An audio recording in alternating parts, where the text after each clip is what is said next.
So Donald Trump, the hero, what a guy, claims victory over Iran 40 days after the Iranian war began. I'm not trying to rhyme, it's just how it came out, apologies. So yeah, I thought the Iranian war had been won within the first week. Do you remember when he wanted the aircraft carriers from the UK to help support, and we said no, and eventually we said, well, we'll prepare one or two and we'll get them out to you as soon as possible. Then he said, oh, no point in sending them now that the war's won. His words. And then he went on to say, and anyway, we didn't need them anyway. Our aircraft carriers are better than yours anyway. Well, use yours. Use yours then. If I had something better, why would I go elsewhere to get something that's below standard or not as good or below par? Call it what you want. So, yeah, he's just a bully, isn't he? And I just before anybody starts shooting me down, I was a Donald Trump fan. I loved him in his first term. Obviously, being from the UK doesn't really affect me in terms of for the American people, but he obviously has a big say in the global economy. You know, he has a seat at the big table, doesn't he? So I thought he did a good job. And obviously the people of America thought he did a good enough job. They put him in for a second term.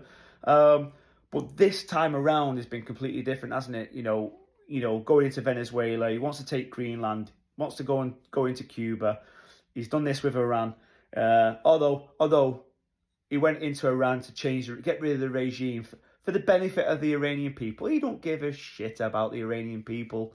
Why would he give a shit about Iranian people? Let's be honest. Yeah.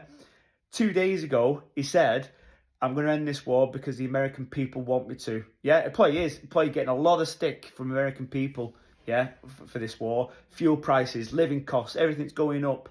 Yeah. Even though Americans have their own oil sources, yeah, still increases petrol and fuel prices. He was going in, he's going to end the war because of the American people. But he said if it was down to him, he would stay. He would stay because we could take the oil, we could keep it, and we could be very rich. And that is the real reason why he went into Iran. Yeah, it's the same old story when it comes into around those areas. Anytime America go into those countries around there, it's one thing and one thing only: oil, which equates to money. So it's that two things. But oil equals money.